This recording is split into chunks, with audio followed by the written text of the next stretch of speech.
할렐루야. 여러분 사랑합니다. 사랑합니다. 코로나19로 우리의 중심축이 무너져 있습니다. 여러 분야에 다 흔들리고 있습니다. 정치, 경제, 사회, 문화, 종교, 교회 다 흔들리고 있습니다. 추석 명절에 고향 가야 되는데 고향 가는 것을 포기했다고 하지요. 전염병이 감염될 것을 우려해서 서로를 위해서 안 만나는 게 좋겠다. 그래서 많은 분들이 고향 가는 것을 포기했습니다.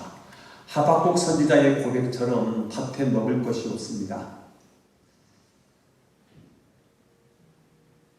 외양간에 소가 없고요. 우리의 양이 없습니다. 시장에 가면 사람이 있어야 되는 사람이 없고요. 학교에 아이들이 없습니다. 교회에 교인들이 없습니다. 이것이 우리가 처한 막막한 현실입니다. 그야말로 절망이고 좌절입니다. 다 무너지는 소리, 곡하는 소리만 들리고 있습니다. 저는 그 어디에도 희망이 없는 이 팬데믹 시대, 코로나19 시대에 희망을 주는 성경이 무엇일까를 묵상하다가 그 성경이 예수로서라고 생각을 했습니다. 어떤 분이 지금 한국교회는 희망이 필요하다, 희망을 주는 메시지를 줬으면 좋겠다는 말씀을 듣고 제가 일주일 동안 어떤 말씀이 우리 교회에 사랑하는 성도들에게 희망을 줄 수 있을까? 그렇게 생각하고 묵상한 가운데 예수로서라고 생각을 했습니다.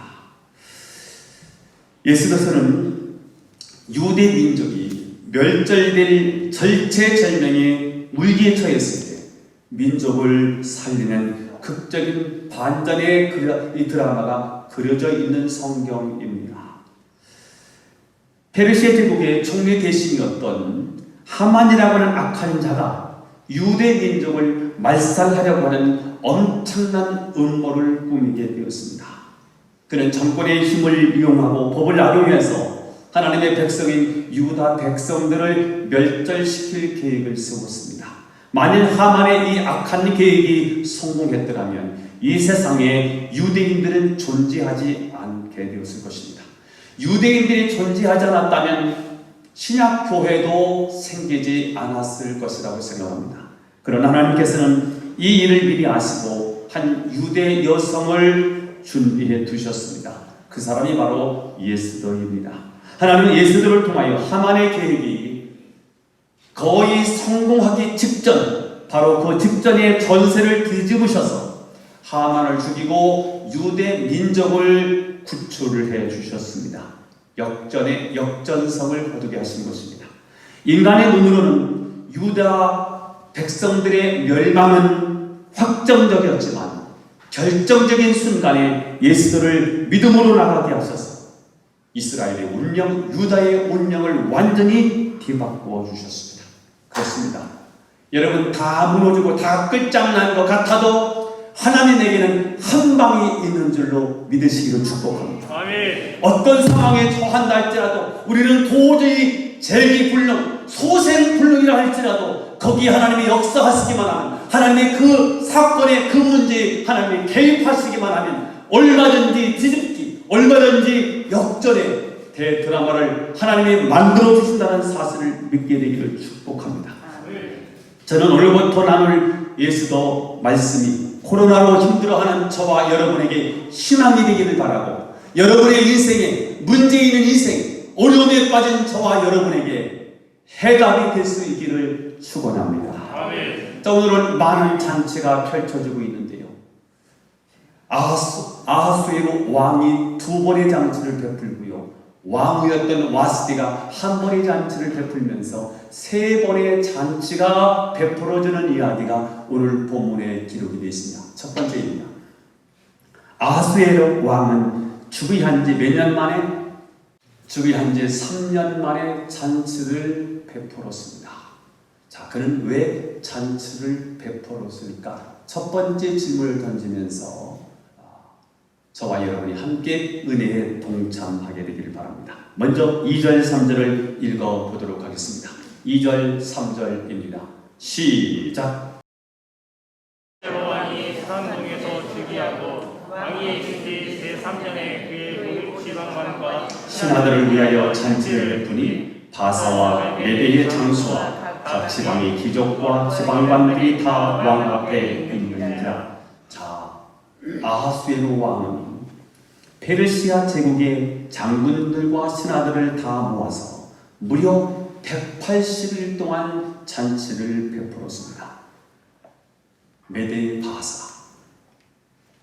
바사에 있는 모든 장군들, 신하들을 다 동원해서 잔치를 베풀었더니 그들이 선물 가지고 왔겠지요. 돌아갈 때 그냥 안 보내고 선물을 주어 보냈을 것입니다. 자, 아하수에로 왕은 왜 이런 큰 잔치를, 그것도 180일 동안 잔치를 베풀었을까?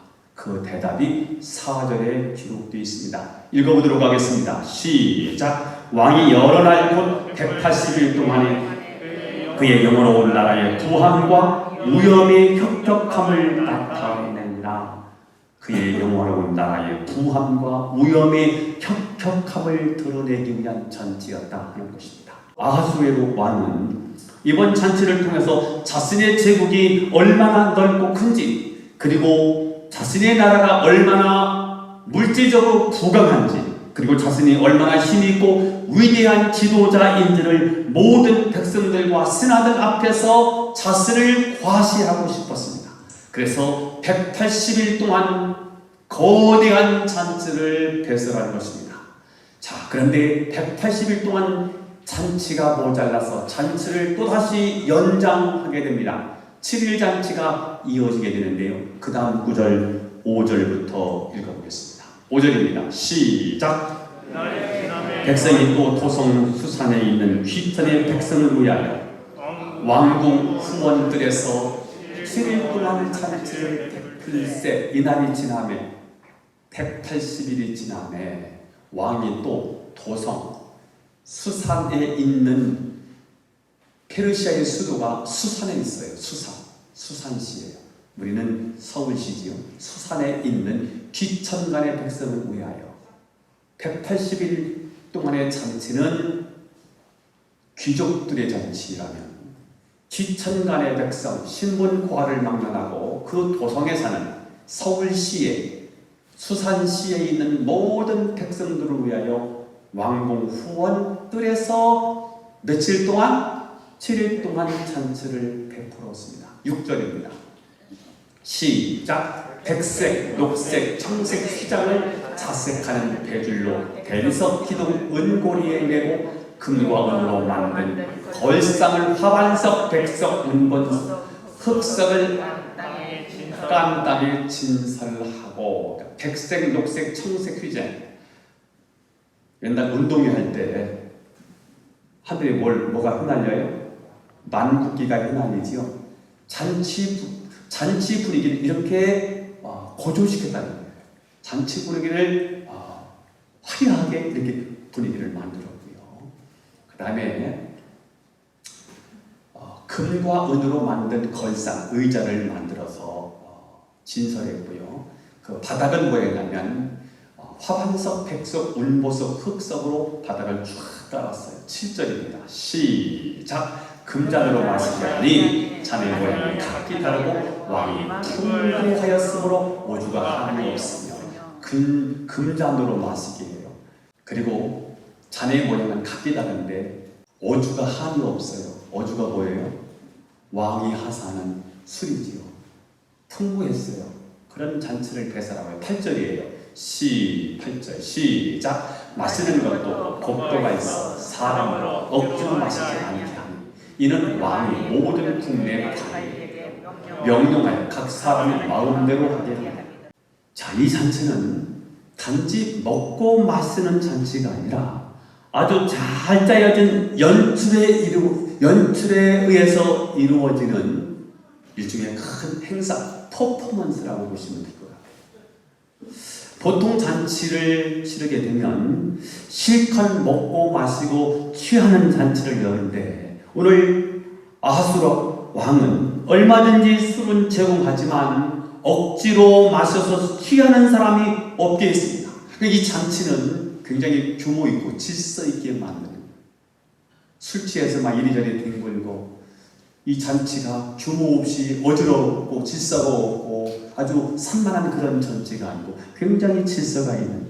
그래서 사람들은 이 잔치를 통해서 왕의 조직력, 왕의 이 계획력, 추진력, 그것을 보면서 박수를 치면서 역시 아하수에로 왕은 지도력이 대단히 훌륭해요. 이것을 인정받고 싶은 잔치가 지금 아하수에로 왕으로부터 지금 잔치가 베풀어지고 있습니다. 이제 7일 잔치가 다 끝나갈 때쯤 아하수에로 왕은 모든 신하와 백성들 앞에서 왕비의 아름다운 모습을 보여주면 이 잔치가 가장 아름답게 마무리될 것이다 라고 생각을 했습니다.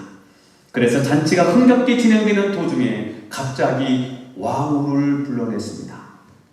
11절에 나와 있습니다. 읽어보겠습니다. 시작. 왕은 와스들을 청하여 왕후의 관을 정지하고 왕 앞으로 나오게 하여 그의 아름다움을 물백성과 지방 관들에게 보이게 하라 하니 이는 왕후의 용모가 보기에 좋습니다. 자, 아하수에로 왕이 왜 갑자기 자기의 부인을, 왕후를 이 잔치에 초청을 하는 것입니까?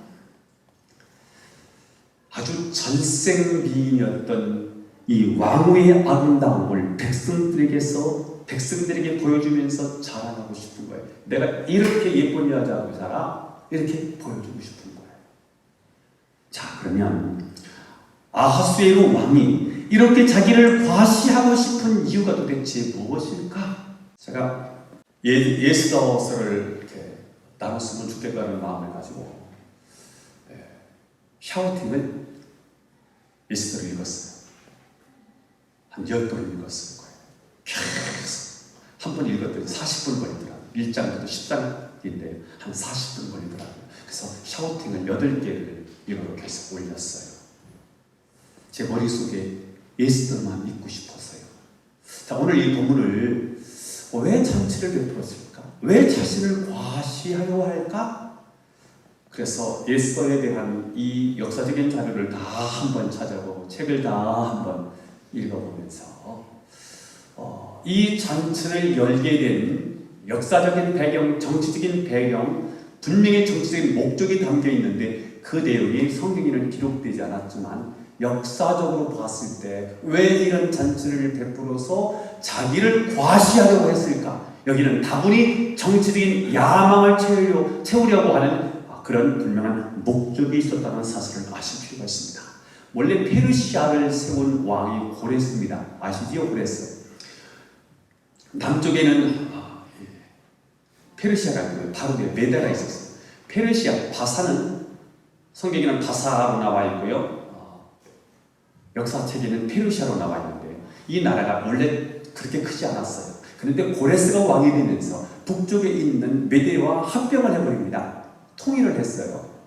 메대와 통일을 하고 이 힘을 가지고 저 북쪽 세력이었던 바벨론을 쳐서 공격해서 바벨론을 무너뜨리고 제국을 건설합니다. 그리고 이 고레스는 여기에 멈추지 않고요. 이집트를 공격해서 이집트를 정복하려고 하다가 이 전투에서 그만 고레스가 전사하고 말았습니다. 그리고 이집트의 정복은 그의 아들 캄비세스에서 이집트가 정복이 되고요. 그리고 이집트를 정복한 후에 권력 다툼을 하는 과정에서 캄비세스가 죽습니다. 그리고 그의 왕위를 다리오 1세가 이 왕권을 이어받아서 인도를 침공합니다. 오른쪽 편이지요. 오늘도 파키스탄 이 지역을 점령하고요. 이 캄비세스가 이집트를 정복했다면 이 다리오 1세는 이 인도를 정복하고요. 그 다음에 이 사람의 꿈이 뭐냐면 이집트도 정복했지요. 그러면 이 아프리카 이쪽 밑에 다 정복한 거예요. 그 다음에 오른쪽 편에 있는 중동 그 지역 다 점령하고 동남아시아 쪽도 다 점령에 들어가는 거예요. 이게 다리오 1세의 치적입니다. 자, 그런데 이 다리오 1세가 여기서 끝나지 않냐고 서쪽 정복해서 세계 정복에 대한 꿈을 꿉니다. 다리오 1세가. 그래서 어디를 공격하냐면 그리스 아테네를 공격을 하게 됩니다.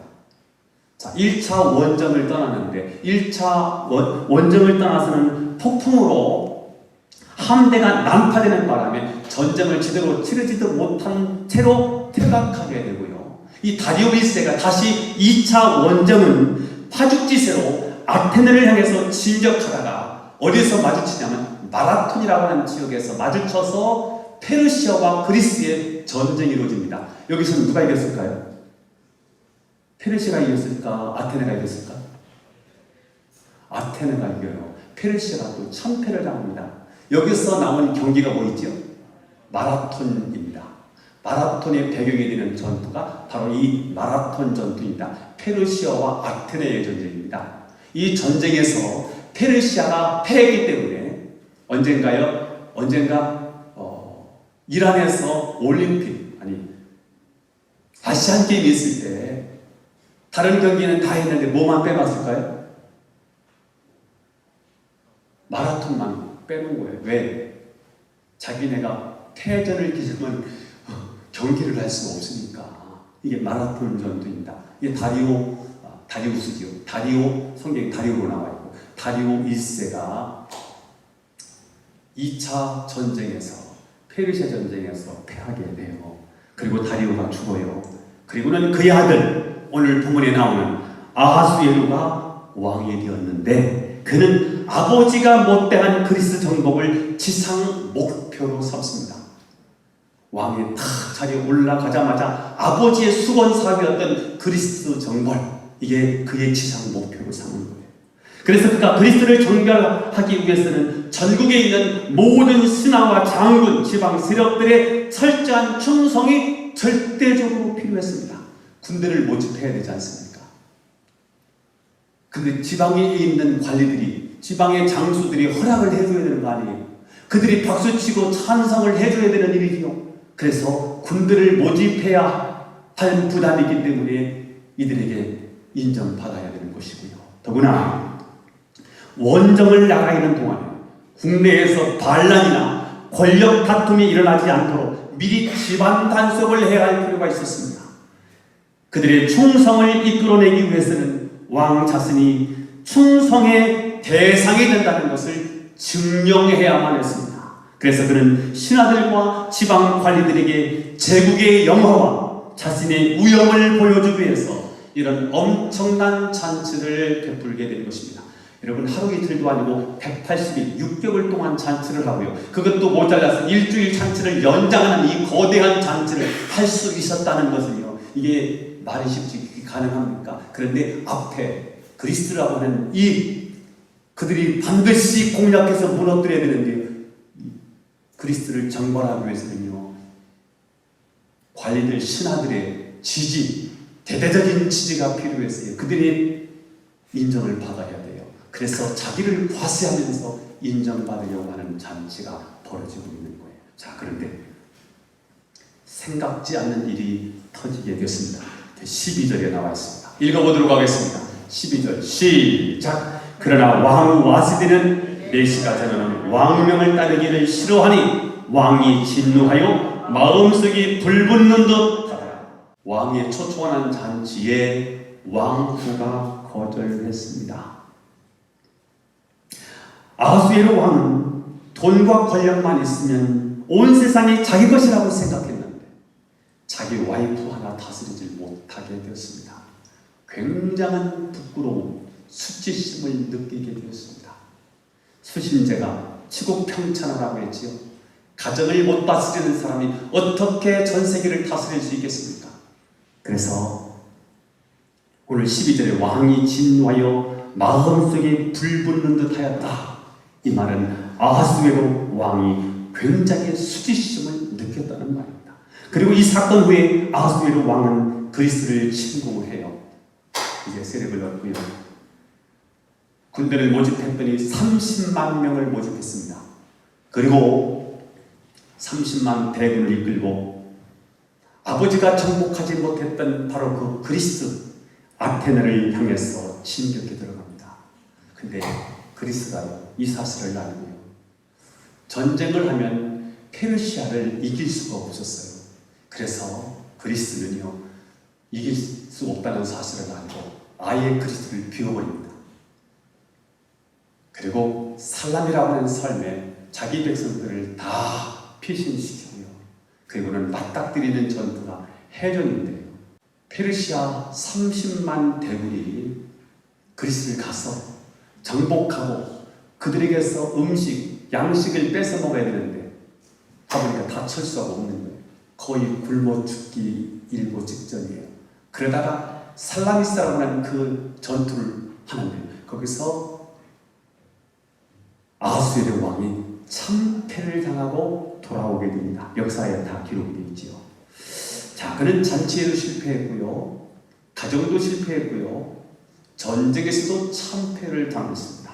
여기서 우리가 얻어야 될 교훈이 무엇입니까? 자기 과시는 하나님 없이 살아가는 사람의 강력한 특징이라는 것입니다. 우리가 헌금을 하면서도 또한 하나님의 일을 하면서도 생길 수 있는 마음이 바로 이 자기 과시입니다. 이것은 창세기 3장 이후로 계속해서 인간이 가지고 있는 본능이기도 합니다. 돈을 가지는 그 사람, 그 다음에 사람들이 갖고 싶은 게 뭐예요? 인기와 명성과 권력을 쟁취하고 싶은 거지요. 그래서 돈이 있으면 돈을 가지고 권력을 사려고 하는 거예요. 뭔가 드러내서, 자신을 드러내서 자신이 뭘 하고 드러내고 싶은 그런 욕망이 있다는 거죠. 특히 여자보다 남자들이 이것이 강하지요. 자, 그러나 자기 과시에는 하나님이 없습니다. 오직 자기 과시는 자기 영광만 있습니다. 그 결과가 무엇입니까? 오늘 본문에 허망과 부끄러움과 수치입니다. 그렇게 화려하게 시작했던 잔치가 수치와 분노로 끝을 맺고 있습니다. 하나님의 영광이 아닌 자기를 드러내는 결론은 수치고요. 이렇게 허망하게 인생을 마무리할 수 있다는 사실을 우리는 아하수에로 왕을 통해서 알게 되는 것입니다. 사도행전 12장 23절에 보니까 하나님께 영광을 돌려야 되는 왕이 있어요. 헤롯이에요. 아그리파 1세입니다. 예수님이 12명의 제자 가운데 한 사람 야고보를 숙청했어요. 야고보 사도가 죽음을 당했습니다. 사람들이 막 환호하고 박수를 칩니다. 하나님께 영광을 돌리지 아니하는 것으로 하나님께서 사자를 보내서 벌레를 먹기 위해서 그 사람이 죽은 거예요. 암병 걸려서 죽은 거예요. 하나님의 영광을 하나님으로 돌려야 되는데 나에게 돌릴 때 하나님은 우리로 하여금 아무것도 남지 않은 허무, 허탈, 무의미, 공허함, 오늘 본문에는 수치, 분노로 인생을 마감하게 하신다는 사실입니다. 이것이 바로 에스더를 통해서 하나님이 우리에게 주시고자 하시는 첫 번째 교훈입니다. 아니, 내 것 가지고 내가 마음대로 했는데 뭐가 문제입니까? 내 인생 내가 알아서 했는데 왜 그게 문제가 됩니까? 그러니 여러분, 하나님 없는 자기 과시, 그것은 바로 교만입니다. 하나님 없는 자기 과시, 그것은 바로 타락입니다. 하나님 주신 영광을 하나님께로 돌리지 않는 그 신앙이 바로 변질입니다. 많은 분들이 넘어지는 게 무엇입니까? 하나님이 높여주셨어요. 그러면 이 높여주신 것은 하나님이 높여주신 것을 인정하며 하나님께 영광을 돌려야 되는데 이 영광을 가로찰 때 이게 바로 신앙의 변질이라고 말하는 것입니다. 신앙의 변질이 되면 결과가 무엇입니까? 허무입니다. 오늘 본문이 부끄러움과 수치입니다. 저는 오늘 여러분이 에스더처럼 내가 아니라 하나님을 드러내고 그분께 영광을 돌림으로 하나님으로부터 인정받고 하나님으로부터 칭찬받는 인생이 되기를 주 예수님의 이름으로 축원합니다. 두 번째입니다. 두 번째, 아하수에로 왕이 베푼 잔치에는 배후에서 일하시는 보이지 않는 손이 있었습니다. 한번 따라서 하겠습니다. 배후에서 일하시는 보이지 않는 하나님의 손. 겉으로 보면 아하수에로 왕이 큰 잔치를 열었습니다. 그 잔치에 왕후를 초청했습니다. 그런데 그 잔치에 왕후가 초청 잔치에 거절했습니다. 화가 난 왕이 왕후를 폐위하고 새로운 왕비를 세운 것입니다. 그래서 우리는 이 거대한 잔치는 하나님의 백성과는 아무 상관이 없는 것 같은 생각을 갖게 되는 본문입니다. 그러나 놀랍게도 하나님께서는 이 사건을 통해서 유다 백성들을 멸망에서 구원해낸 한 여성을 왕비로 세우게 되는 사건으로 바꿨다는 것입니다. 그 사람이 누구라고요? 에스더입니다. 여러분, 에스더는 누구입니까? 에스더는 어렸을 때부터 이미 부모를 일찍 여겼습니다. 어머니 아버지가 없어요. 고아가 됐습니다. 그래서 사촌 오빠 누구지요? 모신데 모르드게 밑에서 자라고 성장한 여인입니다. 아무 보잘것이 없는 그저 포로 잡혀와서 사는 비정복 국가에서 정복자들의 엄청난 서러움을 갖고 살았던 한 여인입니다. 힘이 없습니다. 그냥 한 무명의 여인에 지나지 않습니다. 그런데 오늘 하나님께서 이스라엘 백성들을 구원하기 위한 한 구원자로 왕비로 하나님이 세우셔서 역사를 되바꾸시는 위대한 역사, 보이지 않는 하나님의 손이 오늘 발견되게 되는 것입니다. 여러분, 놀랍게도 에스더서에는 하나님이라는 단어가 한 번도 등장하지 않습니다. 하나님의 이름을 부르거나 하나님께 기도하거나 하나님의 높으신 그분의 이름을 찬양하는 흔적이 하나도 없습니다. 그래서 많은 사람들이 어떻게 이런 책이 성경 정경으로 들어올 수 있었을까 하고 의문을 제기하는 사람이 있었습니다. 특별히 종교개혁자 마틴 루터는 이 책이 우리에게 전수되지 않았으면 좋을 뻔했다라고 혹평할 정도로 평가절하받던 성경책 중에 하나가 오늘 에스더서입니다. 그러나 에스더서가 하나님이라는 단어가 직접적으로 한 번도 사용되지 않았다 했지만, 그러나 그 배후에서 일하시는 하나님, 그리고 그분을 신실하게 믿고 따르는 자들을 인도하시는 하나님의 손길이 가장 강력하게 느끼는 성경책이 또한 에스더라는 사실을 아실 필요가 있습니다. 그래서 주경학자 캠벌 모가는 이렇게 말했습니다. 시작!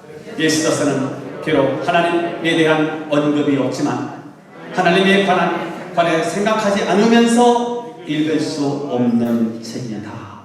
저는 여러분이 에스더서를 읽으면서 에스더서를 공부하면서 에스더에 대한 말씀을 들으면서 보이지 않지만 우리 인생을 주관하시는 하나님의 손길을 느낄 수 있게 되기를 축원합니다. 자, 여러분, 우리는 언제 어디서 어떤 방식으로 악한 자들이 우리를 공격할지 우리는 잘 모릅니다. 하지만 하나님께서는 우리가 알지도 못했는데 우리가 알지도 못하는 그 사람, 그 상황을 통해서 우리를 구원해 주시는 하나님이신 줄로 믿기를 축원합니다. 그러므로 갑자기 어려움을 당한다 할지라도 여러분 절대로 당황하거나 두려워하지 마시고 보이지 않는 하나님의 손을 여러분이 의지하시고 믿게 되기를 축원합니다. 물론 믿음으로 살아가려고 발버둥치는 사람 중에, 믿음 때문에 많은 것을 포기한 사람들 중에도 때로는 고난을 당할 수 있습니다.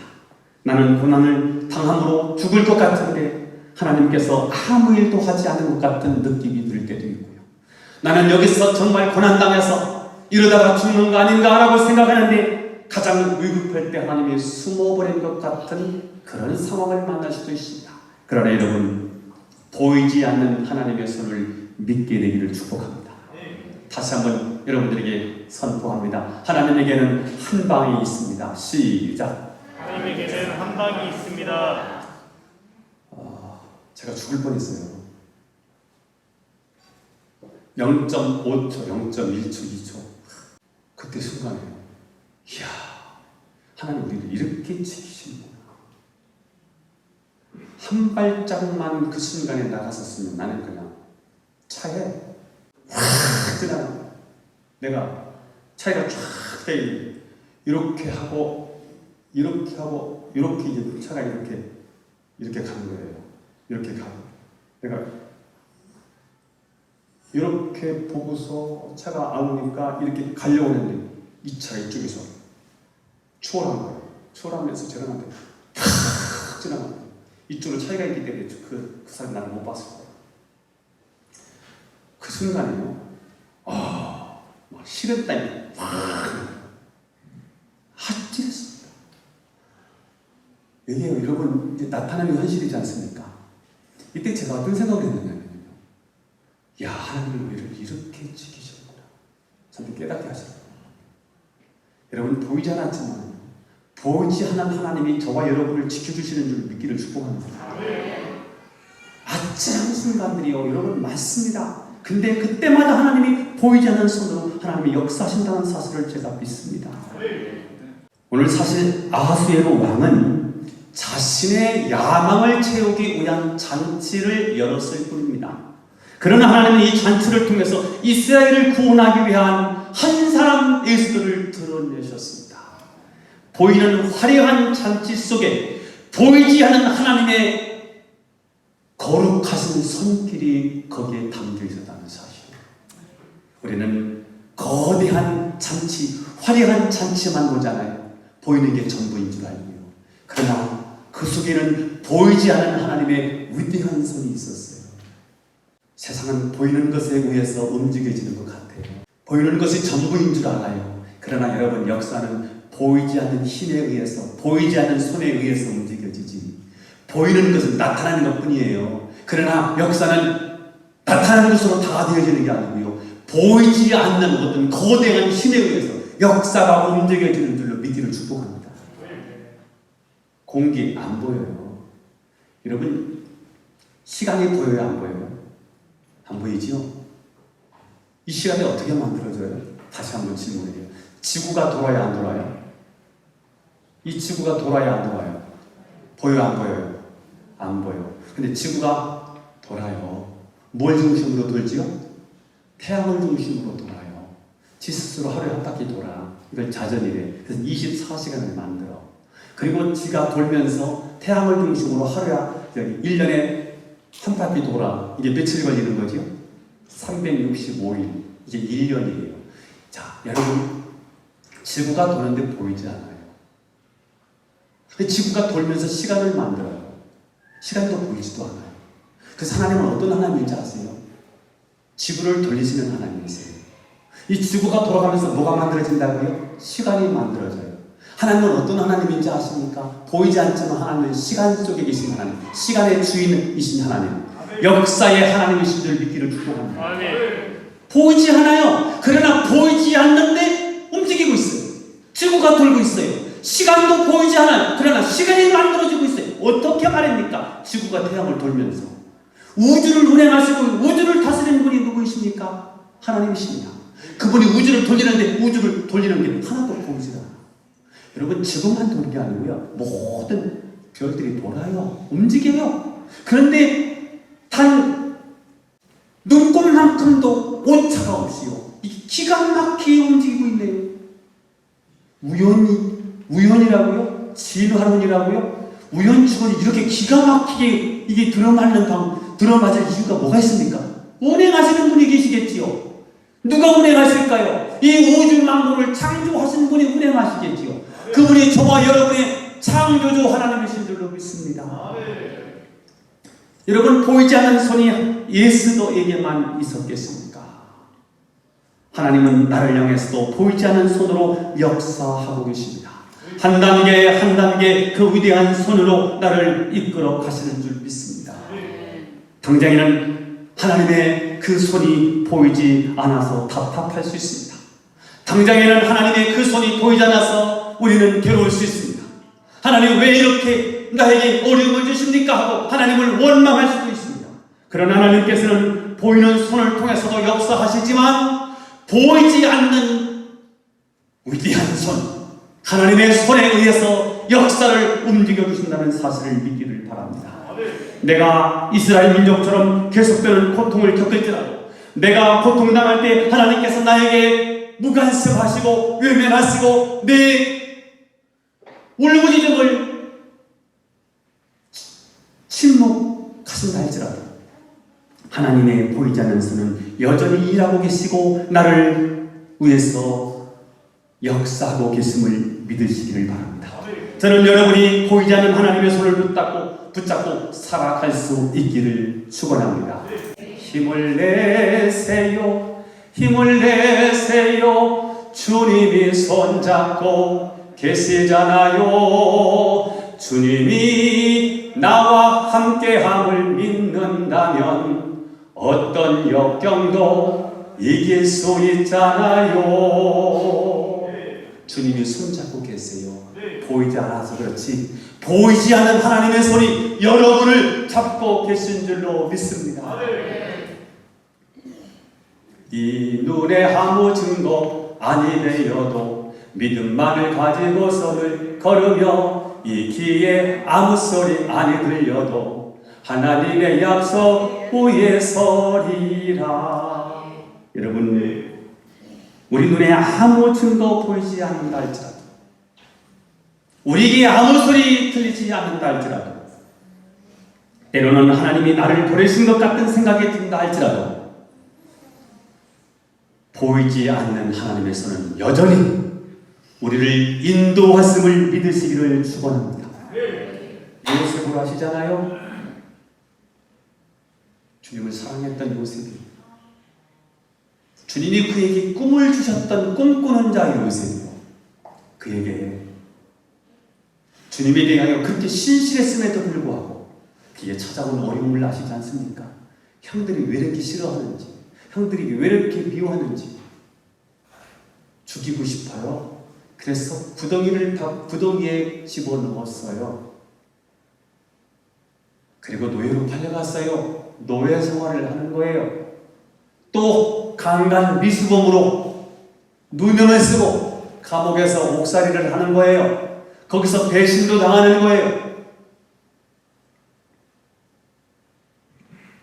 그 긴 세월 동안 하나님이 그의 울부짖음에 침묵하셨어요. 그런데 그가 놓치지 않고 있었던 게 뭘까요? 하나님의 손이 나와 함께한다는 것. 하나님의 손이 나를 붙들어 주신다는 거예요. 그래서 고난을 이겨요. 마침내 그가 역전의 드라마를 만드는 주인공이 되지 않습니까? 요셉을 인도하신 하나님, 에스더를 인도하신 하나님이 보이지 않는 손이 저와 여러분에게도 함께 하실 줄로 믿습니다. 나를 붙들어 주시는 보이지 않는 하나님의 손을 의지하며 살아가는 저와 여러분이 되시기를 축원합니다. 기도드리겠습니다. 주여, 믿음으로 걸어가게 하옵소서. 용기와 소망으로 어려움을 극복하게 하옵소서. 여전히 나와 함께 하시며 크신 팔로 나를 보호하시는 주의 손을 의지하며 살아가게 하옵소서. 주 예수 그리스도 이름으로 기도하옵나이다. 아멘.